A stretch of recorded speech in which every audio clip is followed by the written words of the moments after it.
देखिए, राहुल गांधी और प्रियंका गांधी वाड्रा समेत जो सभी कांग्रेस के नेता हैं उनको हिरासत में लेकर मॉडल टाउन इलाके के छत्रसाल स्टेडियम में ले जाया गया है और इस कार्रवाई के खिलाफ कांग्रेस के कार्यकर्ता धरना भी दे रहे हैं। लेकिन पुलिस ने अभी ये नहीं बताया है कि वो कांग्रेस के इन नेताओं को कब हिरासत से रिहा करेगी। और शायद उनमें से एक वजह यही है कि आप देख रहे हैं कि सोनिया गांधी भी पहुंची है मंदिर मार्ग थाने। ये सवाल भी पूछ रहे हैं कि क्या इन नेताओं को पुलिस गिरफ्तार भी कर सकती है, क्या अरेस्ट भी किया जा सकता है। इस सवाल के पीछे बड़ा कारण यह है कि क्या कांग्रेस के नेताओं ने प्रधानमंत्री आवास जैसे अति संवेदनशील हाई सिक्योरिटी जोन सुरक्षित क्षेत्र में जाने से पहले अनुमति ली थी विरोध प्रदर्शन के लिए, और इस आधार पर पुलिस लोकसभा अध्यक्ष की बिना इजाजत के राहुल गांधी और बाकी नेताओं के खिलाफ कार्रवाई कर सकती है। अगर ऐसी कोई घटना संसद भवन के अंदर या संसद परिसर में की जाती तो पुलिस के लिए कोई भी कार्रवाई करने से पहले लोकसभा अध्यक्ष की इजाजत लेना जरूरी होता। लेकिन इस मामले में पुलिस कांग्रेस नेताओं को हिरासत में भी रख सकती है और कुछ देर में उनको छोड़ा भी जा सकता है।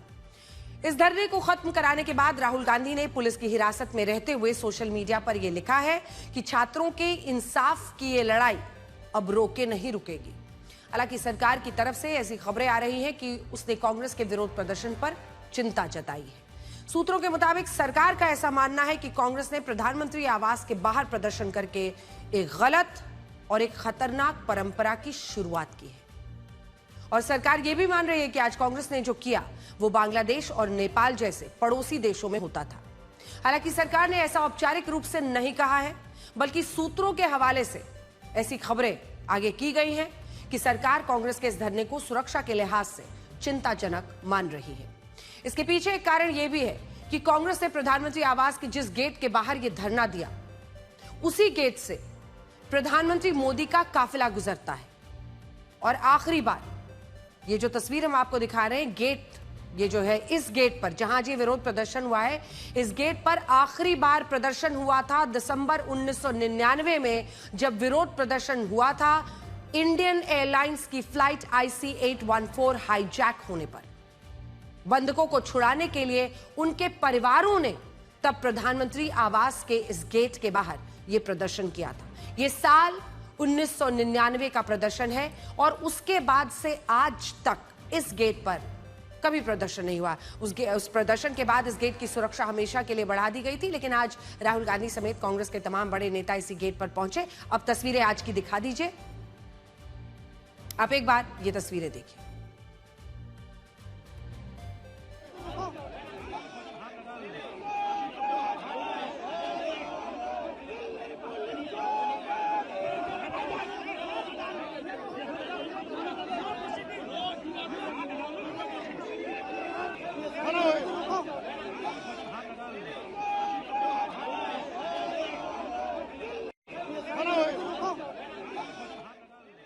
यहां हम आपको इस धरने की इनसाइड स्टोरी भी आज बताना चाहते हैं, क्योंकि पिछले कुछ सालों में कांग्रेस का पहला ऐसा धरना है ये जिसकी भनक किसी को नहीं थी।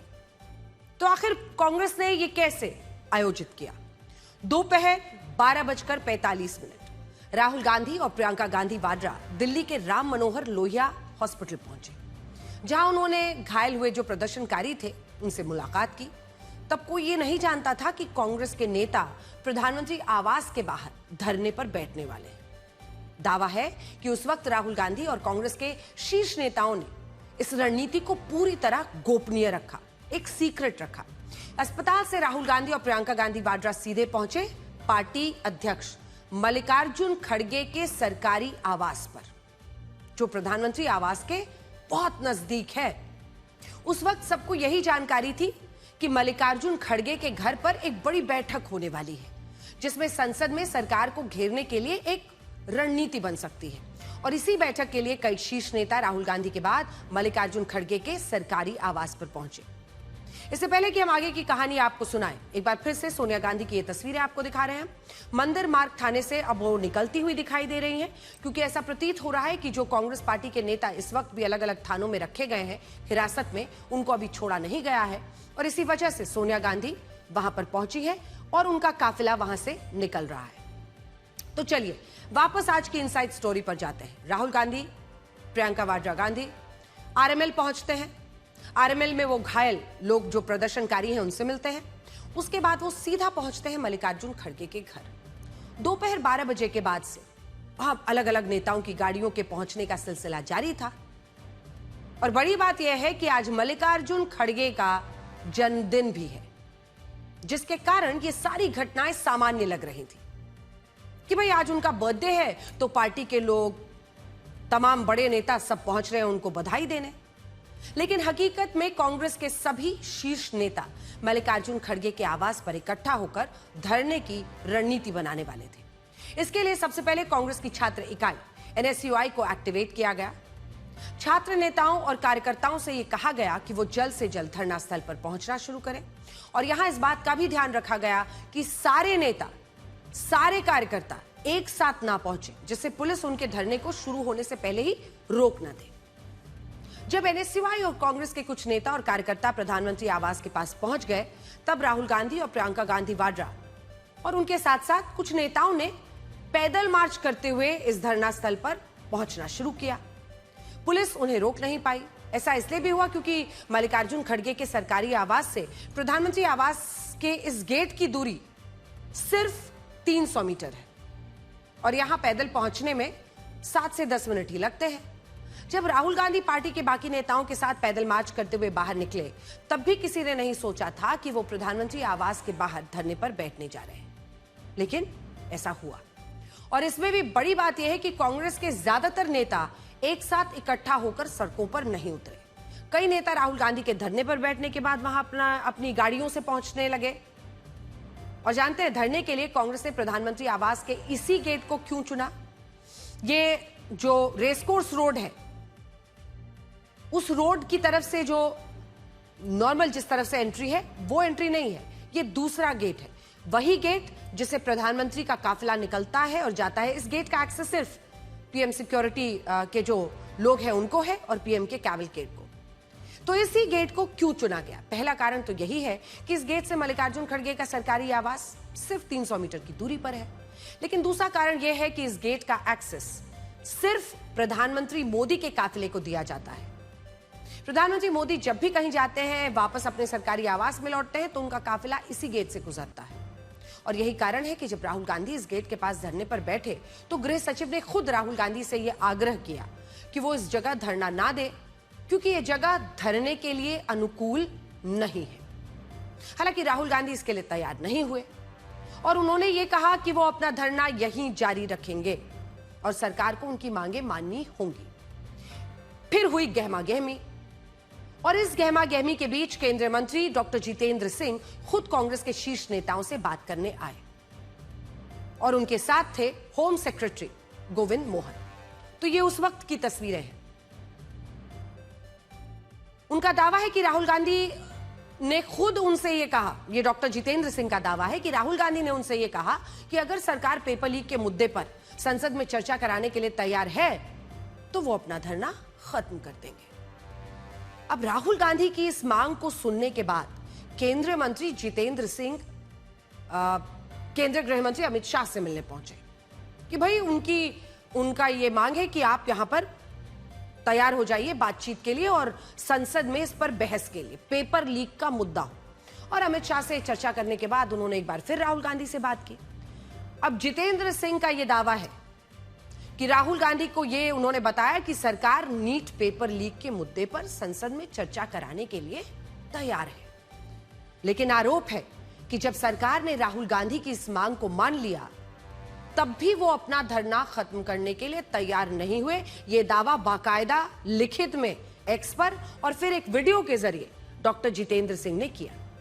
उन्होंने ये मांग भी रख दी है, ऐसा डॉक्टर जितेंद्र सिंह ने बताया कि राहुल गांधी ने अब ये मांग रख दी है कि शिक्षा मंत्री को अपना इस्तीफा देना होगा, धर्मेंद्र प्रधान को इस्तीफा देना होगा, तभी यह धरना खत्म होगा।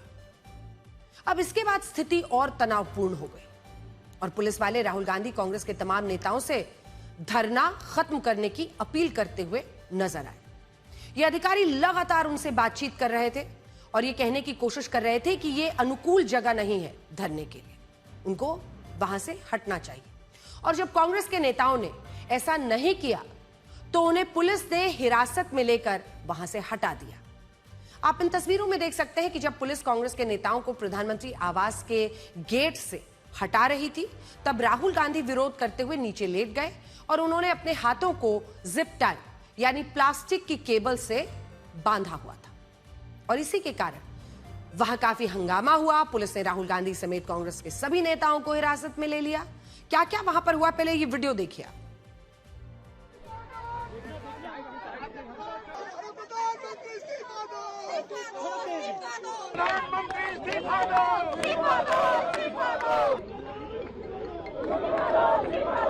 ये बहुत सेंसिटिव इलाका है। ये वो इलाका है जहाँ पर प्रधानमंत्री का आवास है।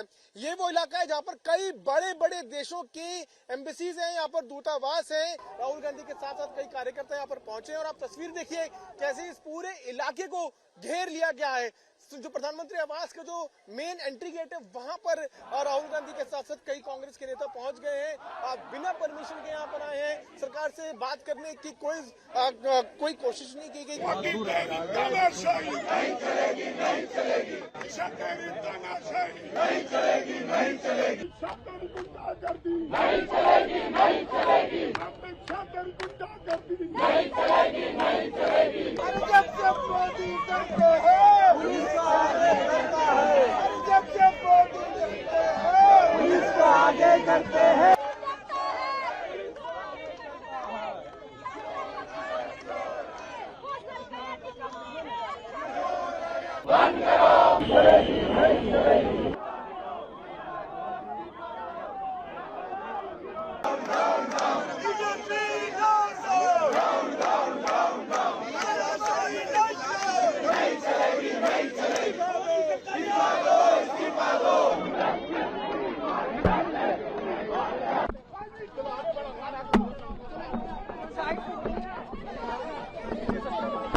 आप इधर हो जाइए।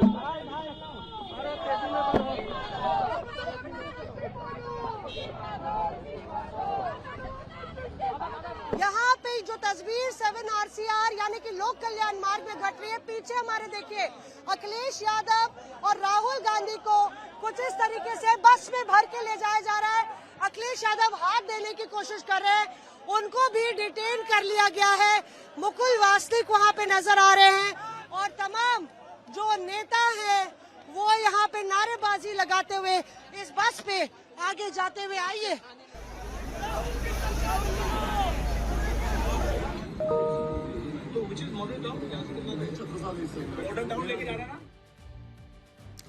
कांग्रेस ने सरकार पर तानाशाही का आरोप लगाया है और ये कहा है कि सरकार ने राहुल गांधी के साथ अच्छा सलूक नहीं किया। Democracy in India is happening right now. Democracy in India is happening right now.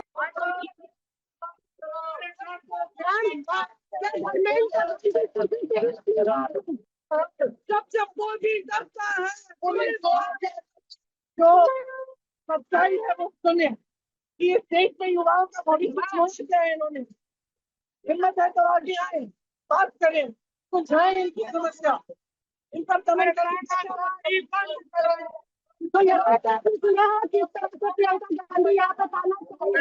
बंद करो के नारे लगा रही हैं, कह रही है कि कायरता है। गलत प्रयोग किया, हम लोग को दबाया है, उठा के लेके आया। उठा के नहीं, पूरा दबा दिया गया था जबरदस्ती और अचानक से। बहुत गलत लोग आए थे, ये उनकी साजिश है उठाने के लिए, बहुत गलत किया। दिल्ली पुलिस ने गृह मंत्री के इशारे पर, प्रधानमंत्री के इशारे पर बहुत ही कायरता पूर्वक तरीके से हमारे नेता राहुल गांधी को घसीटकर हिरासत में लिया। हमारी नेता प्रियंका गांधी को बदतमीजी कर और घसीटकर बस में जबरदस्ती ठूसा।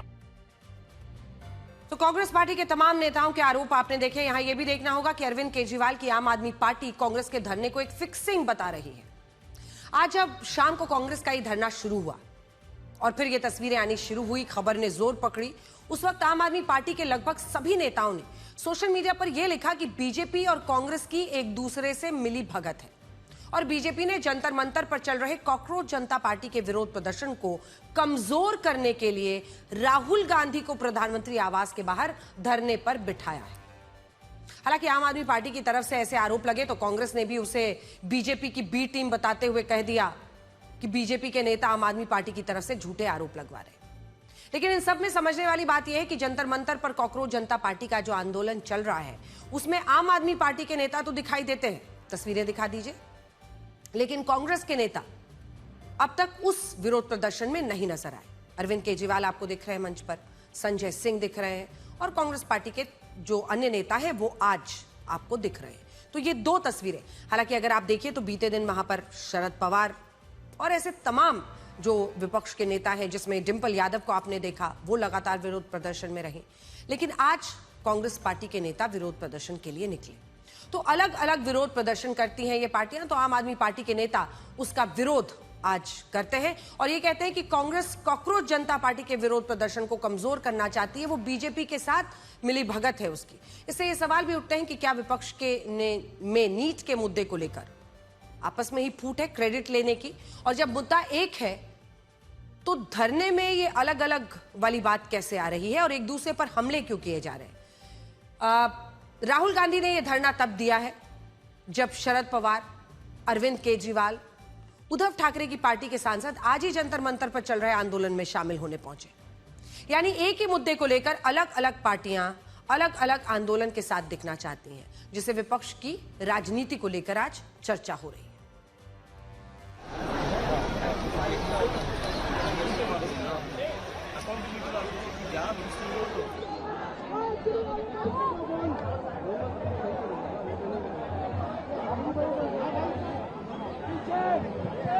डरपोक है सरकार, बात नहीं करती, डरपोक। 4 FIR दर्ज की गई है। 4 सर FIR दर्ज करो, फिर भी बच्चे लड़ते रहेंगे और हम उनके साथ हैं। अगर आपको किसी तरह की लीगल मदद की जरूरत है, आपके बच्चे नहीं मिल रहे, बच्चों पे झूठा केस कर दिया गया है, बच्चों को गिरफ्तार कर लिया गया है, हमने एक लीगल टीम बनाई है आम आदमी पार्टी ने, हमारी लीगल टीम आपकी मदद करेगी। किसी केस में अगर जरूरत पड़ी तो बड़े से बड़ा वकील भी देश का आपके बच्चों के लिए खड़ा करेंगे। कभी हिटलर ने अपने पॉलिटिकल लोगों के साथ इस तरह का एक गैंग बनाया था। लगता है इस तरह के लोग थे जो प्राइवेट ड्रेस में थे और लाठी लेकर के लोगों को मार रहे थे। कभी हिटलर ने बनाया था और आज हम लोग भारतीय जनता पार्टी की सरकार में देख रहे हैं। इतने हफ्तों से चल रहा है, आप बातचीत कल क्यों करते हैं? आप तो पहले से बातचीत करना चाहिए था उन स्टूडेंट से, और कंप्लीट मिसमैनेजमेंट है। आज ये सारा राजनीतिक घमासान तब हुआ जब प्रधानमंत्री मोदी ने एनडीए के संसदीय दल की बैठक में नीट पेपर लीक के मुद्दे पर चर्चा की। संसदीय कार्य मंत्री किरेन रिजिजू के मुताबिक प्रधानमंत्री मोदी ने पेपर लीक को घोर पाप बताया। उन्होंने कहा कि जब नीट का पेपर लीक हुआ तभी कार्रवाई की गई थी, 13 आरोपियों को गिरफ्तार करके जेल भेजा गया। छात्रों का भविष्य प्रभावित न हो इसलिए नीट की परीक्षा जल्द से जल्द कराई गई। बिना देरी के इस परीक्षा का रिजल्ट भी जारी किया गया। प्रधानमंत्री मोदी ने यह भी कहा कि भविष्य में पेपर लीक रोकने के लिए सख्त कदम उठाए जा रहे हैं और सरकार यह सुनिश्चित कर रही है कि पेपर लीक के दोषियों को कड़ी से कड़ी सजा दिलाई जाए। प्रधानमंत्री मोदी ने यह भी कहा कि पेपर लीक केवल किसी एक राज्य या केंद्र सरकार का नहीं बल्कि पूरे देश का मुद्दा है। सुनिए। प्रधानमंत्री जी ने यह भी कहा कि पेपर लीक सिर्फ एक राज्य का मामला नहीं है, सिर्फ केंद्र सरकार का मामला नहीं, पूरा देश का हर एक राज्य में जहां जहां पेपर लीक करने में जो लोग लिप्त हैं, जो लोग इस धंधे में इन्वॉल्व है, जिन्होंने काम इस तरह का घिनौना किया है, पाप काम किया है, उनको सजा देने के लिए सब एकजुट होना चाहिए। ये कोई दलगत राजनीति का विषय नहीं है, ये देश का विषय है और युवाओं का भविष्य के साथ कोई खिलवाड़ नहीं होने के लिए और खिलवाड़ नहीं करने देने के लिए सख्ती से कदम भी उठाए, सजा भी दे दोषियों को और फिर फुल प्रूफ सिस्टम काम जो अभी कर रहे हैं उसमें भी सब मिल करके करें। इसको प्रधानमंत्री जी ने बल दिया है। तो हमारे पास दो ऐसे वीडियो हैं जो इन सवालों का भी जवाब देते हैं। हालांकि आपने सोशल मीडिया पर देखा होगा, कोई ट्रक है जिस पर कुछ पत्थर डाले हुए दिखाई दे रहे हैं, लेकिन ये वीडियो भी दिखाई देता है फुटपाथ पर जो ईंट सुंदरता के लिए लगाई गई थी, उन ईंटों को उखाड़कर उनके बड़े बड़े टुकड़े जो है वो निकाले गए। ये देखिए, और दावा है कि इससे हमला किया गया। अब ये दूसरा वीडियो जिसमें दिखाई देता है कि कुछ लोग दीवार पर लगे सीमेंट पत्थरों को तोड़कर वहां से निकालते हैं। अब इन तमाम घटनाओं के बीच दिल्ली पुलिस ने एक 2 मिनट 39 सेकंड का वीडियो जारी किया है, जिसमें यह दिखाया गया है कि 20 जुलाई को कॉकरोच जनता पार्टी के संसद मार्च में कैसे भीड़ ने उपद्रव किया और पुलिस के खिलाफ हिंसा हुई। देखिए।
अब दिल्ली पुलिस का दावा है कि 20 जुलाई को हुए उपद्रव में 60 प्रदर्शनकारी घायल हुए, लेकिन कॉकरोच जनता पार्टी का दावा है कि घायल हुए लोगों की संख्या 100 से ज्यादा है। इनमें भी एक लड़की आरएमएल हॉस्पिटल में गंभीर हालत में बताई जा रही है।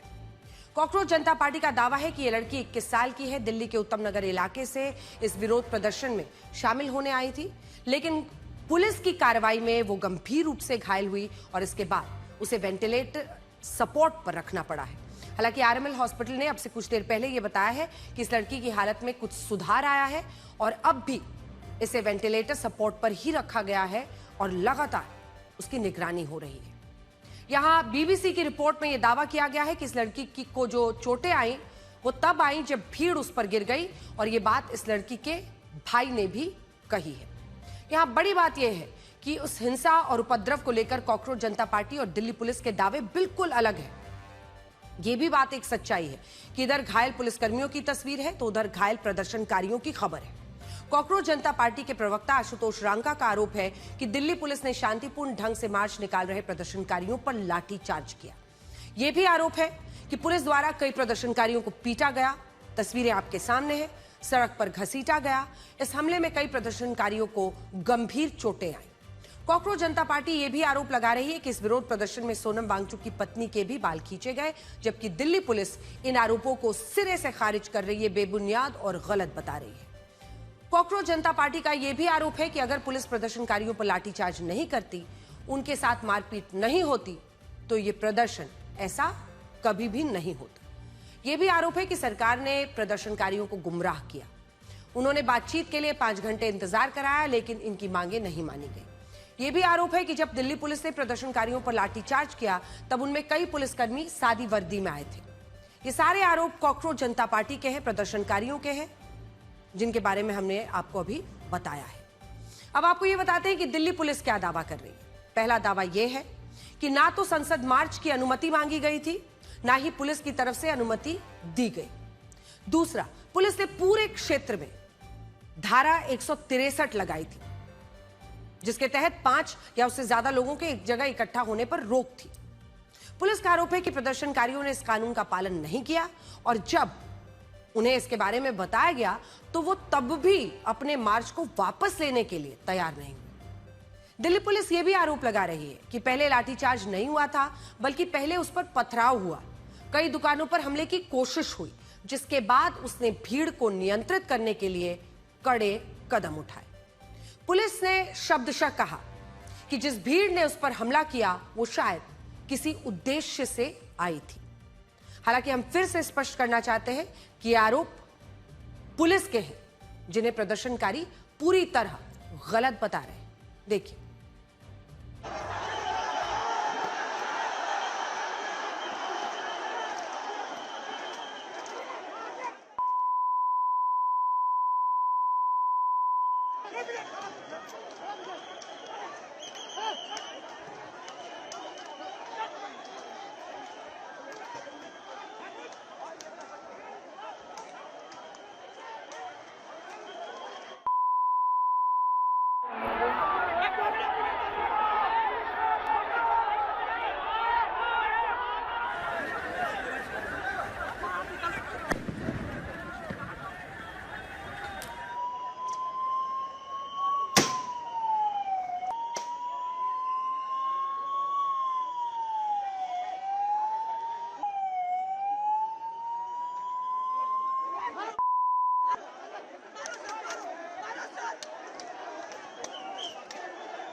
दिल्ली पुलिस का यह भी दावा है कि इस हिंसा और पथराव में कुल 118 पुलिसकर्मी घायल हुए।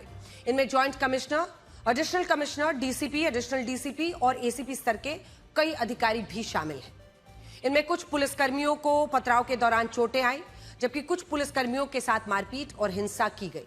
ये आरोप दिल्ली पुलिस खुद लगा रही है। हमारे पास ऐसे 3 वीडियो हैं जिनमें भीड़ में शामिल कुछ लोग पुलिस और रैपिड एक्शन फोर्स के जवानों पर हमला करते हुए नजर आते हैं। इसमें भी आईटीओ के पास पुलिस और भीड़ के बीच सबसे बड़ा टकराव होता है, जिसमें बेकाबू भीड़ पुलिस को पीछे धकेलने की कोशिश करती है और इसी दौरान कुछ लोग पुलिस वालों पर भी हमला करते हैं। लेकिन यह बात भी साफ साफ कही जानी चाहिए कि पुलिस वालों पर हमला हुआ है तो वैसे ही पुलिस वालों ने भी कई जगहों पर प्रदर्शनकारियों पर, जो आरोप है प्रदर्शनकारियों का, उन पर लाठी डंडे चलाए। ये तस्वीरें जो है देखिए।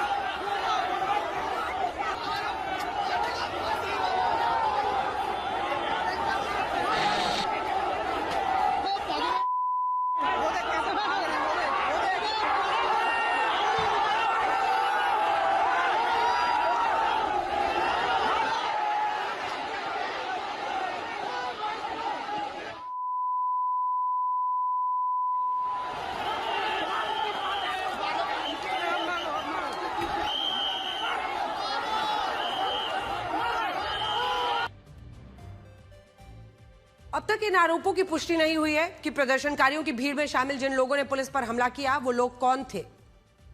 पुलिस ने ही बहुत सारे मामले भी दर्ज किए हैं। बहुत सारे लोग इन्हें कॉकरोच जनता पार्टी से जुड़ा हुआ बता रहे हैं, लेकिन हम आपसे कहना चाहते हैं कि पुलिस ने खुद इन आरोपों की पुष्टि नहीं की है। पुलिस ने एक वीडियो जरूर डाला है। पुलिस का कहना है कि वो इस बात की जांच करेगी कि हमला करने वाले लोग कौन थे, कहां से जुड़े थे, क्या मकसद था, कहां से आए थे। हिंसा करने वाले ये लोग प्रदर्शनकारी थे या नहीं थे, ये भी अभी साफ होना है। इसके लिए आपको पुलिस की जांच का इंतजार करना चाहिए। पुलिस ने इस हिंसा को लेकर कुल 70 लोगों को हिरासत में लिया, लेकिन अब इन सभी लोगों को छोड़ दिया गया है। यह भी आरोप है कि इन लोगों ने कुल 15 से 20 सरकारी गाड़ियों में तोड़फोड़ की। हमारे पास ऐसे कई वीडियोज हैं जिनमें मुंह पर कपड़ा बांधे ये लोग दिल्ली पुलिस की गाड़ी को सड़क पर पलटते हुए नजर आ रहे हैं और इनमें भी कई लोग डंडों से पुलिस की गाड़ियों के शीशे तोड़ते हुए दिखाई दिए हैं। देखिए।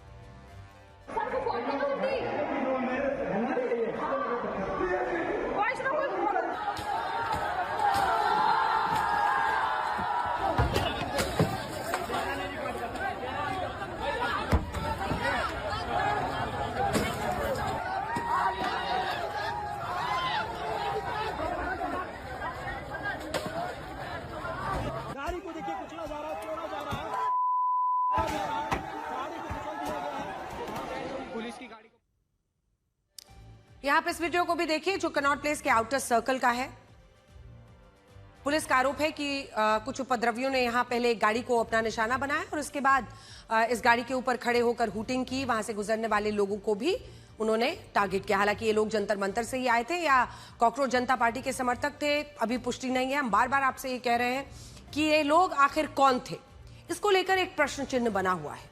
जब ये उपद्रव हुआ तब ये भीड़ कनॉट प्लेस के आउटर सर्कल पर तोड़फोड़ कर रही थी और इसीलिए ये बात बार बार बतानी जरूरी है कि ये वाकई प्रदर्शनकारी थे या फिर कुछ ऐसे लोग थे जो बाहर से आए थे। अभी इस बारे में पुलिस भी कुछ नहीं कह रही है।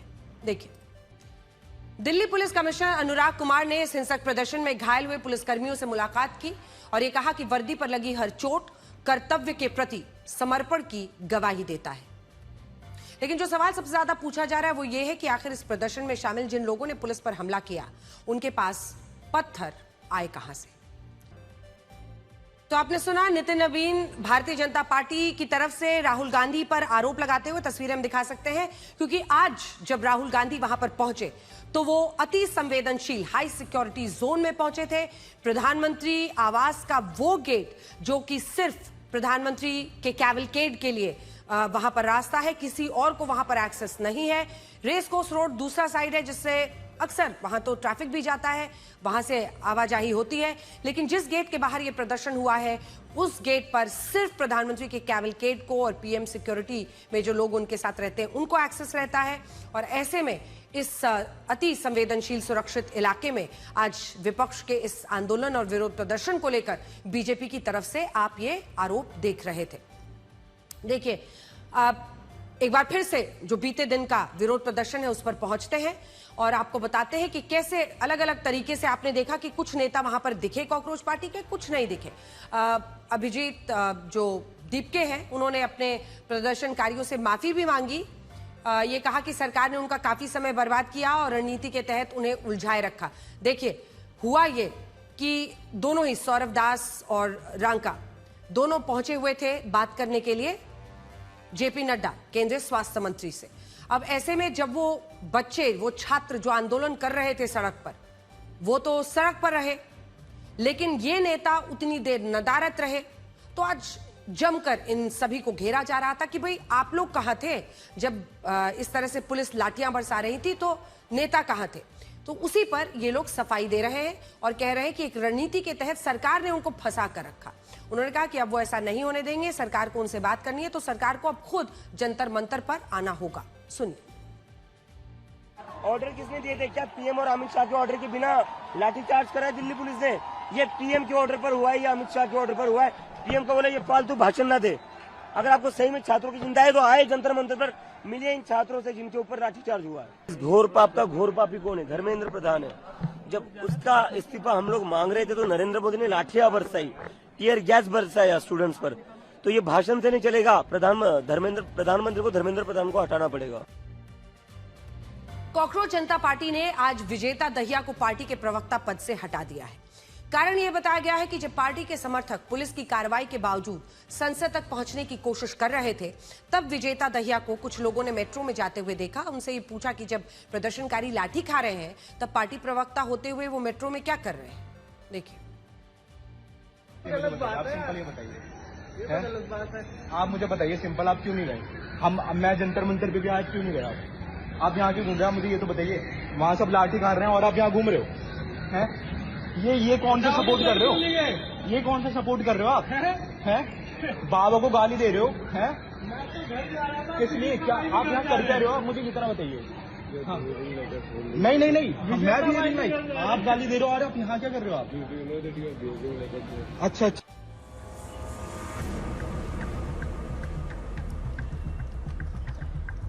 सर फोड़ा गया, हड्डी तोड़ी गई, करंट लगाया गया और जो कुछ सरकार कर सकती थी सरकार ने दमन करने की कोशिश की है। लड़कियों के कपड़े फाड़े हैं। क्या ये लोकतंत्र में उम्मीद कर सकता है किसी सरकार से? और जब शांतिपूर्ण आंदोलन और प्रदर्शन चल रहा उस समय, इसलिए हमारी मांग है कि सरकार जो छात्र हैं, युवा हैं, उनकी मांगों को मान लें। कल भी यही मुद्दा आप लोग उठाएंगे? सदन में यही मुद्दा उठाएंगे।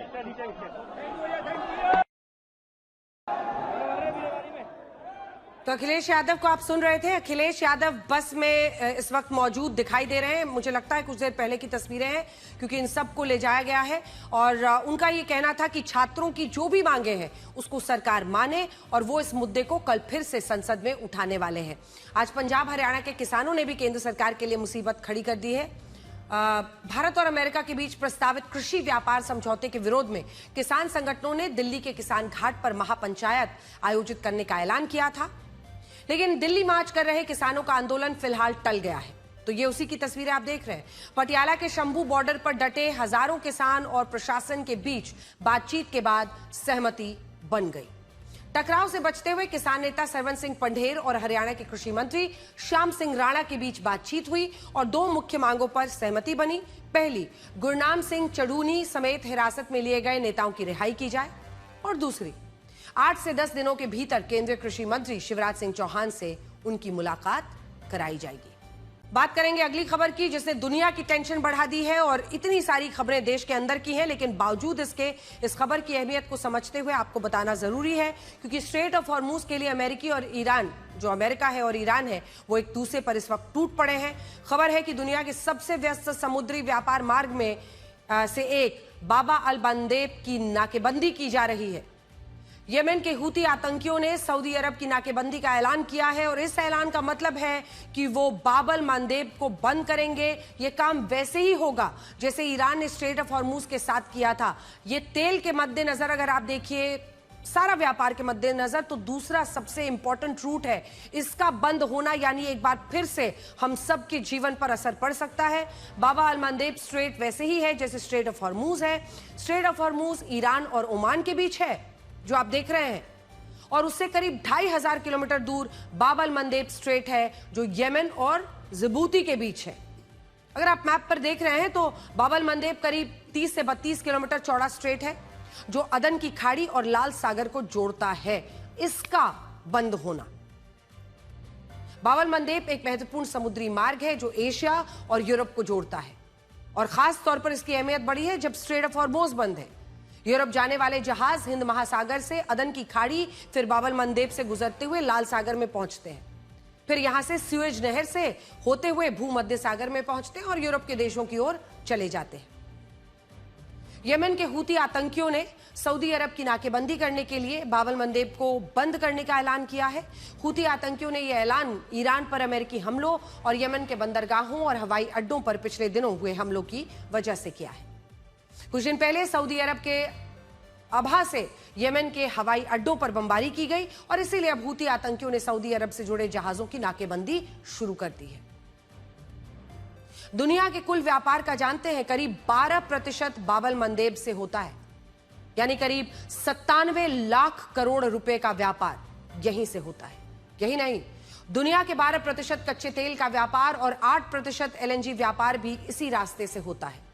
ईरान युद्ध के बाद से समुद्री मार्ग से हर दिन करीब 71 लाख बैरल कच्चे तेल की सप्लाई हो रही है। भाई एक स्ट्रेट बंद है, यहां से सब हो रहा था, यह भी बंद हो जाएगा, और अगर यह होता है तो कच्चे तेल की सप्लाई पर जबरदस्त असर पड़ेगा। उससे उसके दाम तेजी से बढ़ने का डर फिर सामने आ गया है। इस नाकेबंदी का सऊदी अरब पर बड़ा असर होगा। इसको आप इस तरह से समझिए कि बाब अल मंदेब के बंद होने से इस मार्ग से जाने वाले व्यापारिक जहाजों को अफ्रीकी महाद्वीप में से घूमकर जाना होगा।